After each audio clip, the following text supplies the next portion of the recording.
There is only one name in all the earth for salvation, whereby we must be saved. I remember home, the fields on which you played, or the sunrise and the hymns that we sang. Through the Holy Ghost, I receive the power. I'm going home. Ce que Dieu dit sur les sexes, féminin ou masculin, chaque jour, partout, les gens parlent de sexe. Dans cette leçon, écoutons ce que Dieu dit sur ces sujets importants. Dieu a créé le sexe. Et nous allons voir dans la Bible ce que lui a dit à ce sujet. Notre premier concept est Dieu a inventé le sexe. Et dans le mariage, il le recommande. Et lorsque nous lisons en Genèse chapitre 2, verset 24, il est dit, c'est pourquoi l'homme quittera son père et sa mère et s'attachera à sa femme et ils deviendront une seule chair. Alors, comment un homme et une femme deviennent une seule chair? C'est bien un rapport sexuel. C'est donc Dieu qui a inventé le sexe. C'est lui qui l'a fait. Il l'a donné à un couple saint avant l'entrée du péché. Notre premier concept est Dieu. C'est Dieu qui en est l'auteur. Il n'y a pas un autre. Aucun homme ne peut préconiser avoir participé à l'invention ou à la création de ce sexe. Non. Ça, c'est le produit de Dieu. Dans sa préscience, dans sa puissance et dans ce processus de la création de l'homme et de la femme, il a tout prévu. Il a donné au foyer son sens le plus complet. Et c'est pour ça que ce texte de Genèse nous a dit, c'est pourquoi l'homme quittera son père et sa mère et s'attachera à sa femme. Ils deviendront une seule chair. Et là, bien entendu, c'est la relation sexuelle qui est comprise au niveau de ces textes. Chers frères et sœurs, le sexe, ce n'est pas quelque chose à abhorrer, ce n'est pas quelque chose d'épouvantable, c'est une bénédiction que Dieu nous a donnée. Et là, la précision est claire. Il l'a donné à un couple saint avant l'entrée du péché. En Éden, Dieu le Père l'a recommandé et en Palestine, Dieu le Fils l'a approuvé. Donc il y a Dieu qui recommande le Père et Dieu le Fils l'approuve. En Matthieu chapitre 19 verset 6, il est dit, ainsi donc, ils ne sont plus deux, mais une seule chair. Puisque l'union sexuelle a été créée et ordonnée par le Père et le Fils dans le mariage, bien entendu, elle n'est pas commune, elle est sacrée. Elle n'est pas sale, elle est sainte. Elle n'est pas malpropre, elle est propre. Seulement humaine, elle est aussi divine. Très important.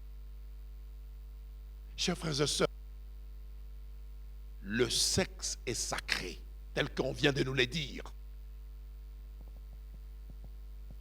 Ce n'est pas quelque chose d'abominable. C'est pas quelque chose qui donne de l'aversion. Non. Il est sacré.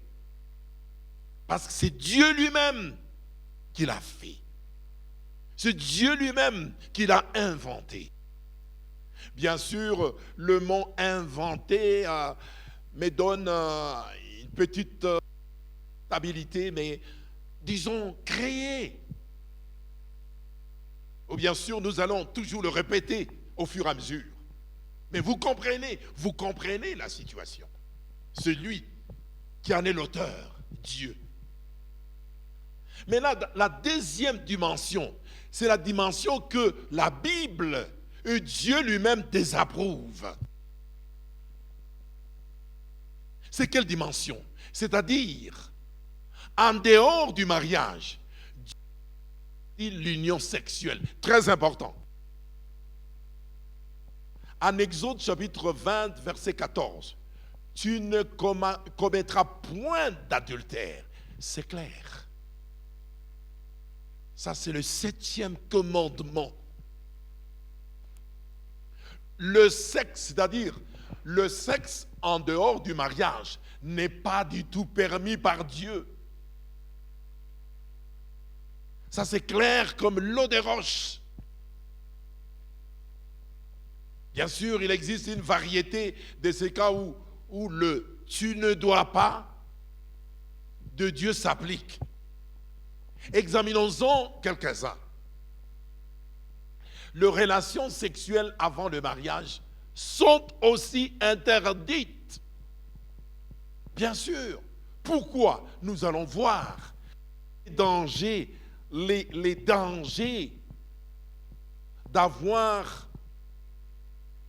de relations avant le mariage, de relations prémaritales. D'abord, le premier problème, le premier danger, la première difficulté est que lorsque un homme et une femme, peut-être qui ont échangé des promesses de mariage et qui le font avant le mariage, ils vont premièrement développer un sentiment de culpabilité. Un sentiment de culpabilité va les dominer. Ils vont se reprocher quelque part que vraiment l'acte qui a été commis avant le mariage n'est pas du tout permis par Dieu. Donc, il y aura justement un sentiment de culpabilité. Et quelquefois, ils vont regretter de l'avoir fait.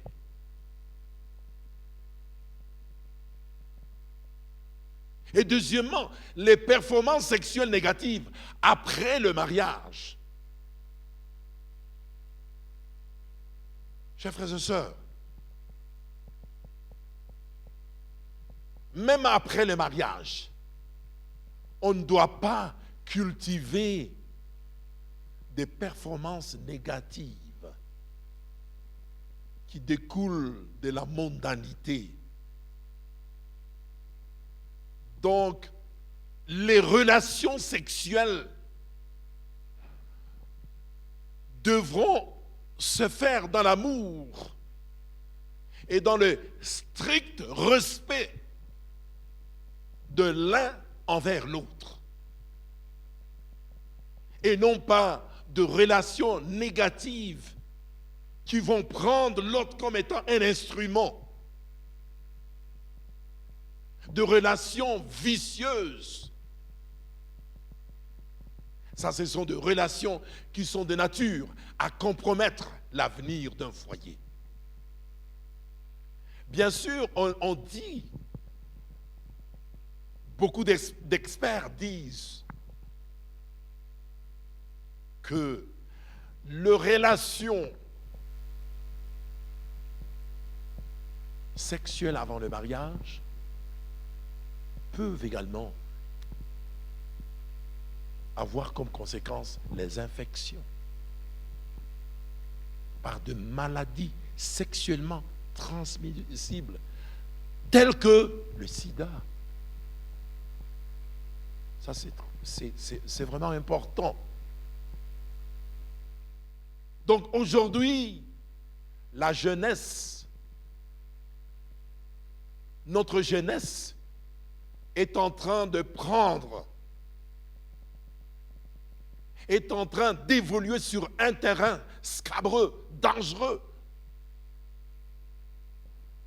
Parce que quelquefois, un jeune peut dire, pour que l'on sache que je suis un jeune vraiment fort, viril, il faut que je le fasse avant le mariage. Mais hélas, les conséquences ne vont pas se faire entendre comme nous sommes en train de le voir. Un autre danger de relation extra-conjugale, où l'un ou l'autre, où les deux sont déjà mariés, sont aussi interdites.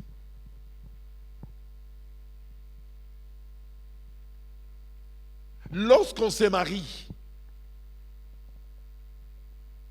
on doit respecter les promesses qu'on a échangées publiquement devant Dieu et devant l'Église et devant les anges. Genèse chapitre 39, versets 7 à 10. Eh bien, nous voyons que Dieu n'avait pas approuvé cet incident malheureux que la femme de Potiphar avait créé avec le jeune Joseph, a couché avec ce dernier. Il a demandé,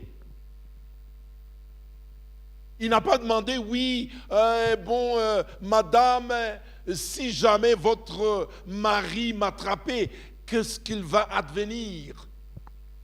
Mais il a dit, ça c'est Joseph, qui dit que je ne peux pas faire un aussi grand mal et pécher contre Dieu. Et la Bible déclare que Dieu était avec Joseph. Joseph, le jeune Joseph, était en train de grandir dans la sagesse et dans la crainte de l'Éternel. Il a manifesté son attachement indéfectible au commandement divin. Tu ne commettras point d'adultère. Il va dire, bien sûr, le maître Potiphar m'a donné tout, excepté toi. Je ne peux pas du tout commettre ce péché. Et il a bien dit, je ne peux pas commettre ce péché. Et lorsque nous évoluons dans cette discussion, nous voyons qu'il y a encore d'autres relations que Dieu désapprouve, telles que l'abus sexuel des enfants est définitivement interdit. Dieu l'interdit. Aujourd'hui, nous sommes en train d'assister à un véritable fléau, la pédophilie. Les adultes qui abusent les enfants mineurs. Et en Matthieu chapitre 18, verset 6, il est dit, mais si quelqu'un scandalisait un de ces petits qui croient en moi,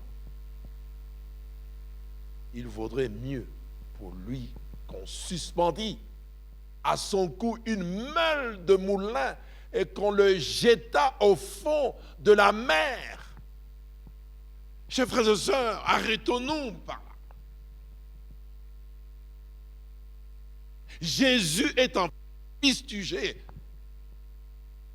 Jésus est en train de condamner avec force ce genre de pratiques qui ne sont pas du tout du goût de Dieu lui-même. Parce que Dieu a circonscrit un cadre précis où les sexes devaient être respectés. Pas avant le mariage, mais dans le mariage. Pas en dehors du mariage. La sphère que la Bible est en train de mettre en exergue par rapport aux relations sexuelles, c'est le mariage. Bien sûr, comme je l'ai dit tantôt, l'abus sexuel d'un enfant, que ce soit par un ami proche ou un étranger, cause des dommages permanents à l'enfant. L'enfant sera appelé à mener une vie de dépression. Il est complètement marqué, déboussolé, dépassé par ces événements. Parce que cette pratique n'est pas du tout permise par Dieu. Et ça fait mal au cœur de Dieu. Ça fait mal au cœur de Dieu. Dieu ne peut pas vraiment tolérer de telles pratiques.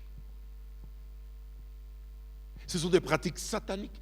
Ce sont des pratiques relatives à la révolte. Dieu prescrit le cadre de relations sexuelles. Mais l'homme, animé par un esprit diabolique, va à l'encontre de ce que Dieu a prévu. Ou bien nous suivons la Bible, ou bien nous suivons les hommes, ce que les hommes font aujourd'hui. Parce qu'aujourd'hui, vraiment, le sexe a été vilipendé. Le sexe a été avili. Pourquoi? Parce que les gens se sont révoltés contre la volonté de Dieu, contre la loi de Dieu. Bien sûr, nous avons d'autres interdictions sexuelles, telles que le concubinage.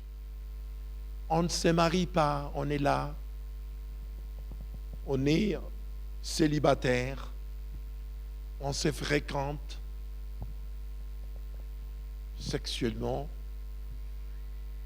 Et là, quand on parle du concubinage, l'un ou l'autre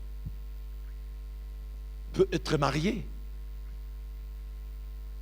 mais il a un bureau, une concubine quelque part. Les choses sont claires.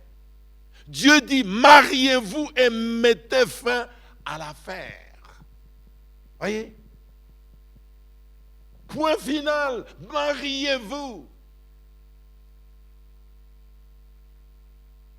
Je pense que nous avons des oreilles pour entendre, des yeux pour voir ce qui se passe aujourd'hui, qui soit consécutif à la révolte.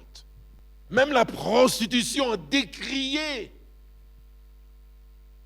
Dieu est contre la prostitution. Dieu dit, respecte ton corps comme mon temple. Vous savez, aujourd'hui, il y a une catégorie de femmes qu'on appelle les femmes libérées, les Amazones européennes ou africaines ou américaines, ils traitent leur corps à leur guise. Parce que pour elles, le corps leur appartient. C'est mon corps. Et c'est pour ça qu'aujourd'hui, la société en général est en perte complètement de vitesse. Elle est à la dérive, compte tenu de ce genre de philosophie extra-biblique. Des philosophies mondaines qui ne sont pas scripturaires.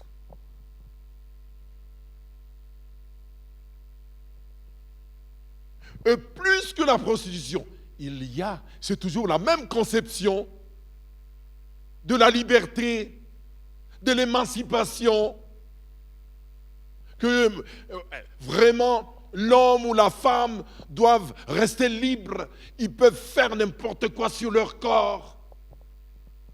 Et cela engendre des pratiques telles que celles de l'homosexualité.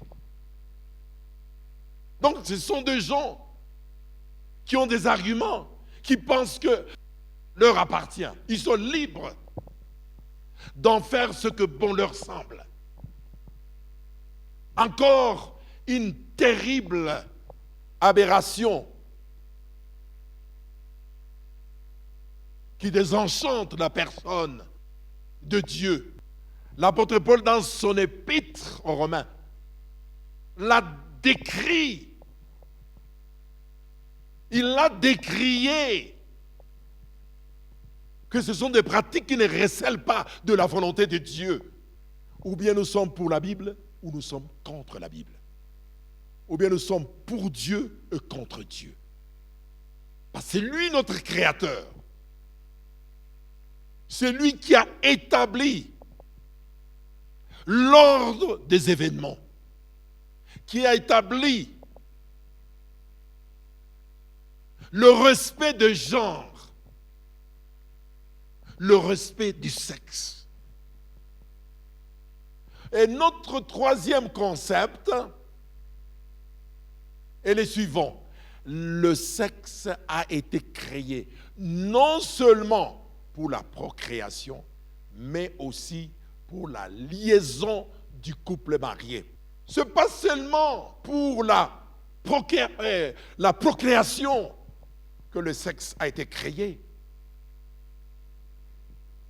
C'est autant pour la liaison du couple,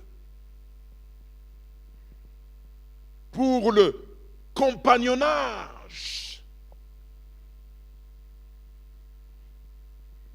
pour développer une certaine affection.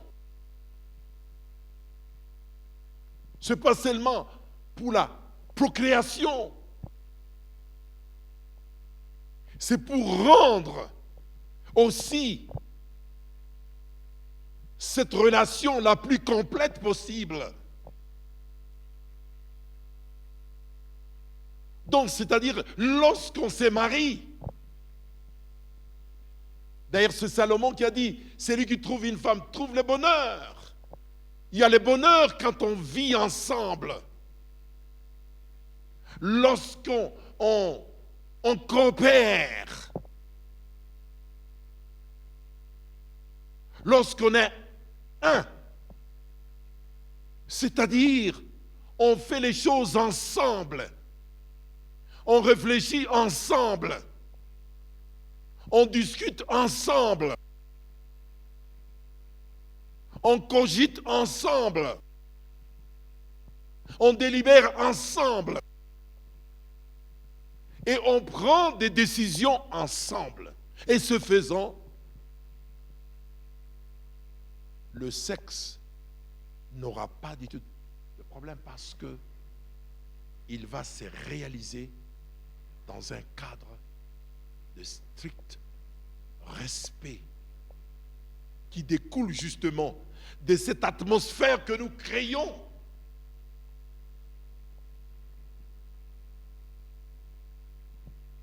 Celle d'être une seule chair. C'est pourquoi vous allez trouver des gens qui se marient juste pour procréer. Et là, ça ne marche pas. Il va falloir cultiver cette affection, cultiver cet esprit du bonheur mutuel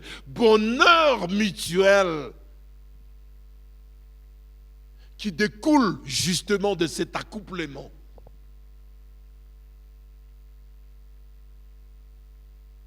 Et c'est par cette union sexuelle que l'homme et la femme deviennent une seule chair. L'unité physique devrait symboliser l'unité émotionnelle, mentale et spirituelle. Arrêtons-nous par là. Donc, voyez, cette unité, ces symbioses, devait aussi faire ressortir l'unité émotionnelle, mentale et spirituelle.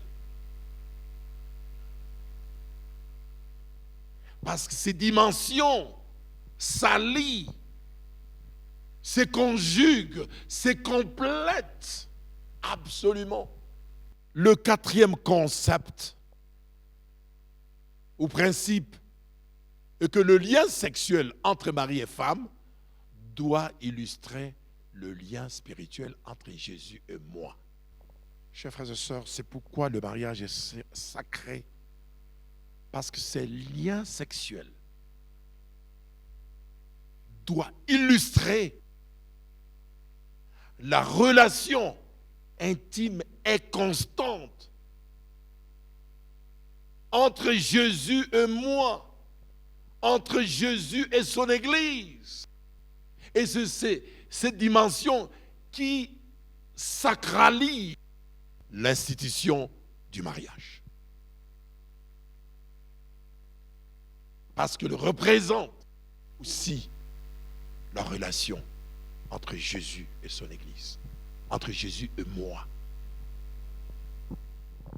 En Éphésiens chapitre 5, verset 31-32 nous dit: le mari et la femme doivent devenir liés sexuellement.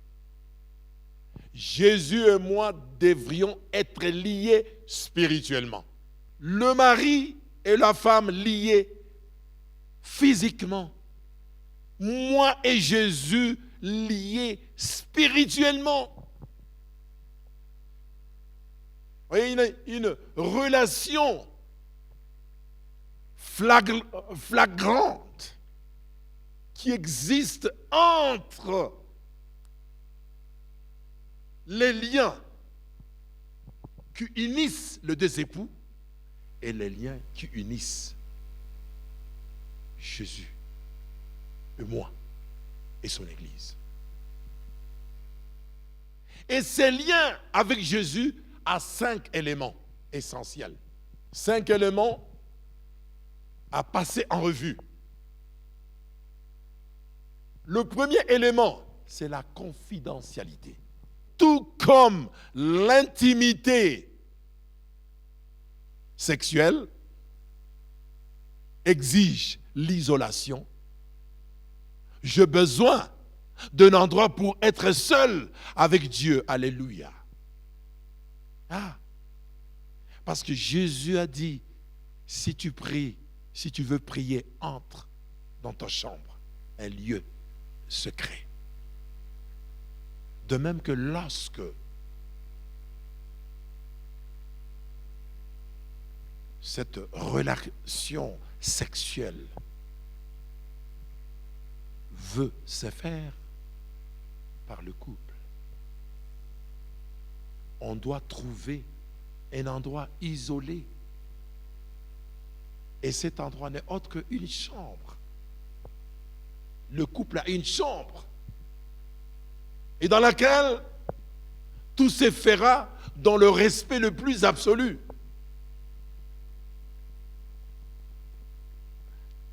Il y a aussi un autre facteur, c'est le facteur temps. L'intimité sexuelle prend du temps. C'est très important.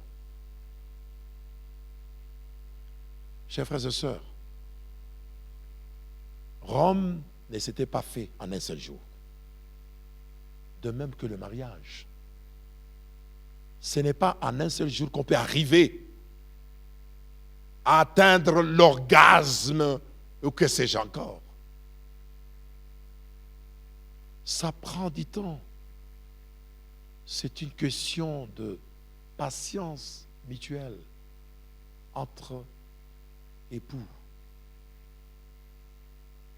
Donc, moi, en tant que mari, moi, en tant que femme, j'ai besoin de passer du temps de qualité chaque jour avec Jésus. C'est la même expérience. Comme l'intimité sexuelle prend du temps,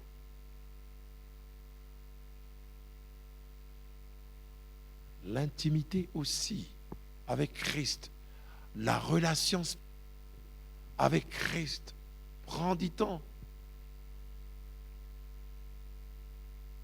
La croissance spirituelle ne peut pas être vécue en un seul jour. C'est un processus qui demande beaucoup de patience, qui demande beaucoup de tolérance. De même que lorsque nous composons avec Jésus, nous devons toujours demander à Jésus la force à travers la prière, à travers la parole de Dieu, pour que nous puissions aussi croître. Chers frères et sœurs, je pense que vous êtes en train de voir la raison pour laquelle le mariage est sacré, parce qu'il symbolise,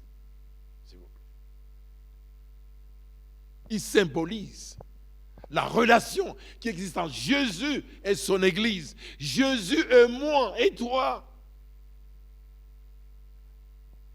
La même patience qui prévaut entre époux dès l'instant où ils se marient, la même persévérance devra aussi, dans le même ordre de conséquences, caractériser ma relation avec Christ.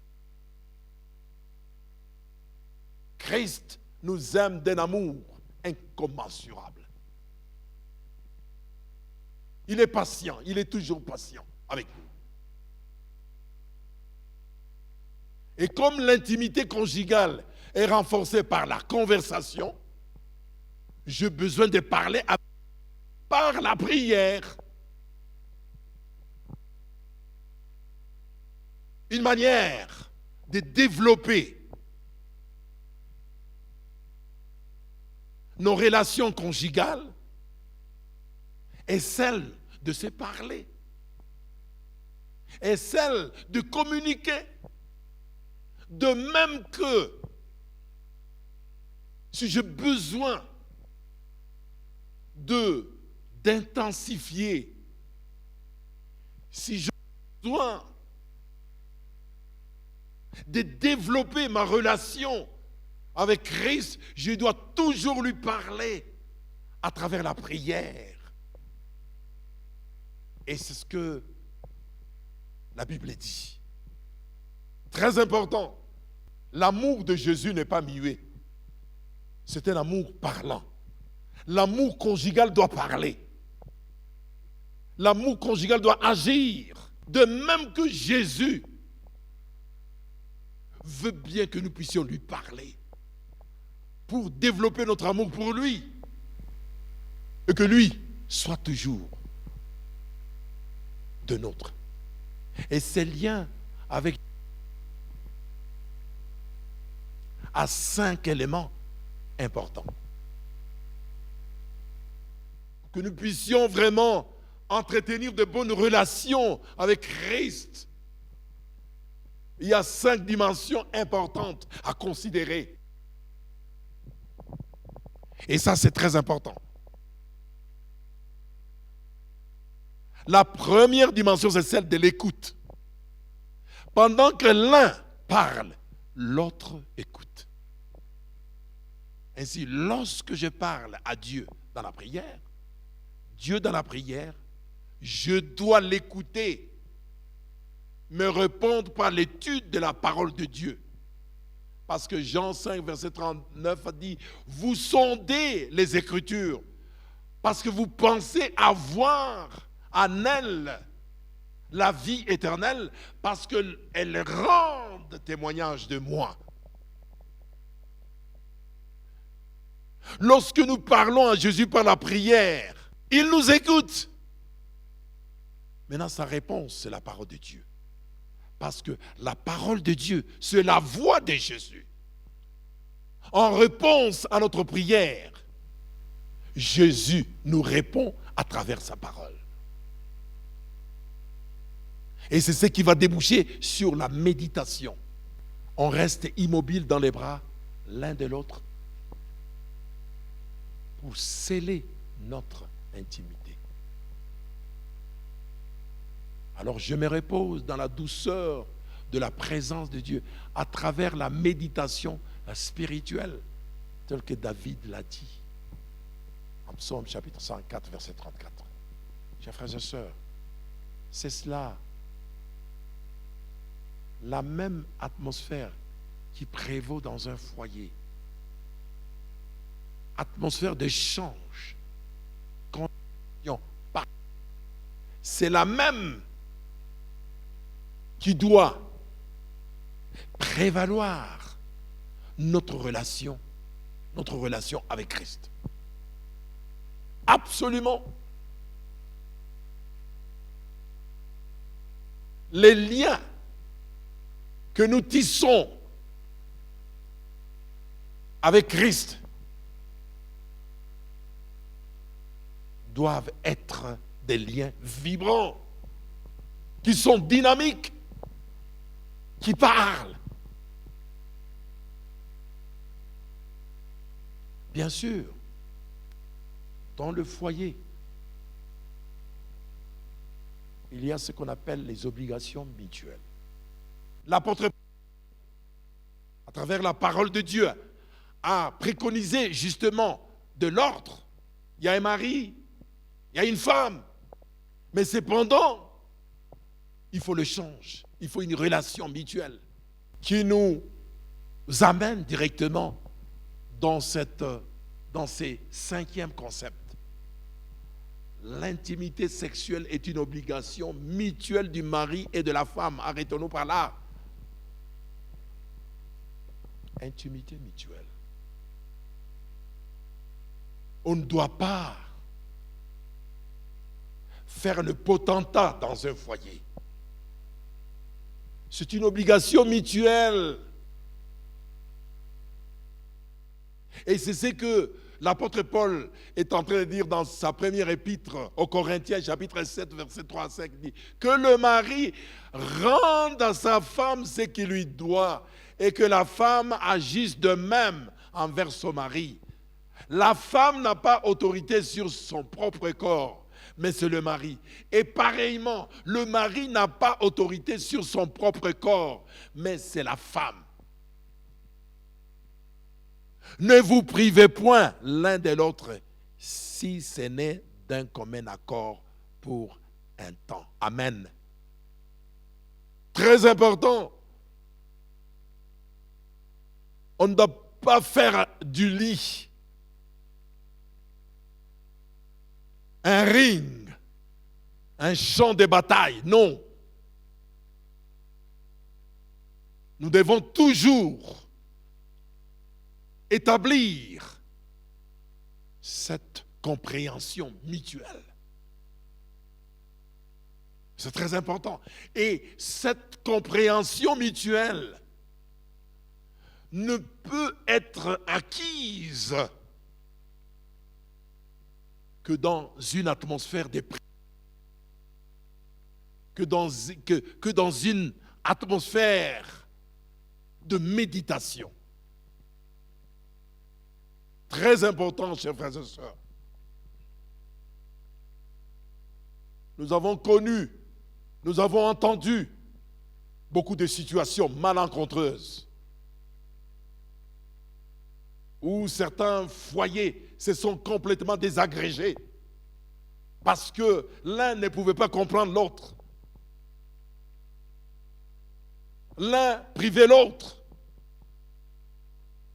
Donc il y avait une sorte de compétition, il y a une sorte de compétition dans le foyer.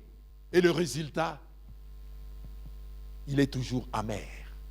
Mais ici, nous sommes en train de voir ces conseils combien importants que l'apôtre Paul nous donne. Nous ne devons pas nous priver l'un de l'autre. Par contre, nous devons harmoniser. Donc, l'apôtre Paul est en train de développer ce concept de l'harmonie, même au niveau du lit, même au niveau de cette relation intime, sexuelle. Il faut vraiment respecter cette opinion mutuelle telle que l'apôtre Paul l'a dit encore, l'a renforcé. Que vraiment, cette façon de vivre constitue un langage puissant. Mon corps ne m'appartient pas. Il appartient d'abord à Dieu. Ensuite, il appartient à mon partenaire marié. Par conséquent, dans la famille heureuse de Dieu, l'intimité sexuelle devrait être un élément important de l'agenda du couple. S'arrête par là. Très important. Notre corps ne nous appartient pas. Il appartient à Dieu. Le corps du mari n'est pas à lui seul. Tout comme le corps de la femme n'est pas à elle seule. Le couple doit arriver à un modus, en s'entendre, parce que la Bible est claire à ce sujet. Très important. Et à mesure que nous vieillissons, les couples éprouvent des différences dans les désirs sexuels et la performance. Alors, c'est une autre situation. Comment maintenant chacun des époux doit-il répondre à ces défis? Il y a un élément de réponse en Philippiens chapitre 2, versets 3 et 4. Ne faites rien par esprit de parti ou par vaine gloire, mais que l'humilité vous fasse regarder les autres comme étant au-dessus de vous, de vous-même. Très important. Lorsque on prend de l'âge dans le foyer, l'humilité doit nous caractériser. Nous ne devons pas avoir des sentiments des partis pris, que moi, je suis fort que l'autre. On doit arriver à comprendre le poids de l'âge. Et lorsqu'on comprend le poids de l'âge, va permettre à ce que les choses continuent alors que on est en train de vieillir. Et c'est pourquoi l'apôtre Paul a renchéri, il a appuyé la centrale que chacun de vous, au lieu de considérer ses propres intérêts, considère aussi ceux des autres. Il ne faut pas seulement cultiver un esprit d'égoïsme. Puisse le Seigneur nous aider afin que nous puissions comprendre que Dieu nous a donné une bénédiction, le sexe. Et ce n'est pas quelque chose à vilipender, à avilir. Ce n'est pas quelque chose dont on doit avoir de l'aversion. C'est une bénédiction. Et il doit se réaliser dans un cadre qui est permis par Dieu, tel que nous venons de les décrire en ce jour. En dehors de ces cadres, c'est le désastre. En dehors de ces cadres, avant le mariage, c'est le désastre. Pendant le mariage, quand on contracte extra-conjugales, on tue le foyer. On doit vivre ensemble jusqu'à ce que seul le destin de la mort puisse séparer l'un de l'autre. Que le Seigneur vous aide afin que vous puissiez cultiver de l'amour pour vraiment que le sexe puisse être vraiment une bénédiction, une joie, un bonheur dans votre foyer.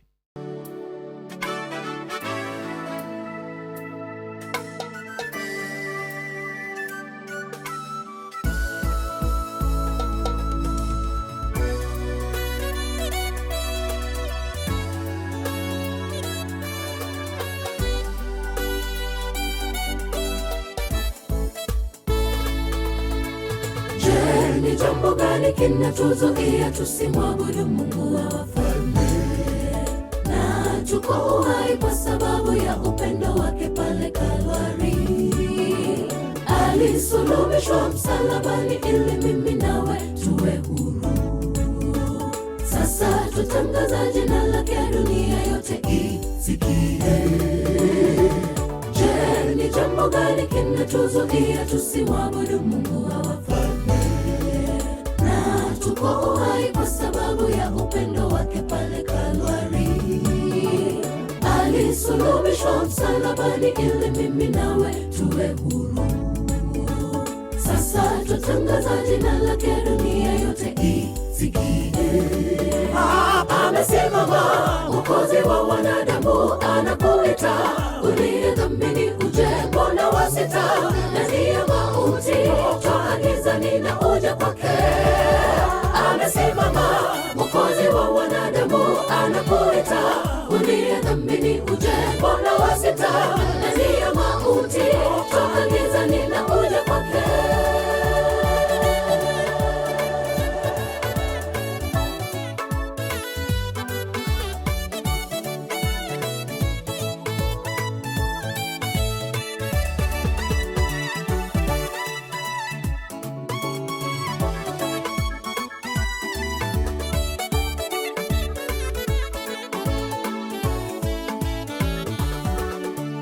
Heri wanaojua neno la Mungu bila kulipinga kama wanafiki, kwani ufalme wa mbingu unaonekana kuwa ni wao siku zote. Kiongozi wa wanadamu ambaye ni Roho Mtakatifu yuko nasi. Nitaliinua na kulihimidi jina la Mwokozi wangu. Heri wanaojua neno la Mungu bila kulipinga kama wanafiki, kwani ufalme wa mbingu unaonekana kuwa ni wao siku zote. Kiongozi wa wanadamu ambaye ni Roho Mtakatifu yuko nasi. Nitaliinua na kulihimidi jina la Mwokozi wangu. Amesimama Mwokozi wa wanadamu, anakuita uliye dhambini uje, mbona wasita ndani ya mauti? Toka gizani na uje kwake. Amesimama Mwokozi wa wanadamu, anakuita uliye dhambini uje, mbona wasita ndani ya mauti? Toka gizani na uje kwake. Amesimama Mwokozi wa wanadamu, anakuita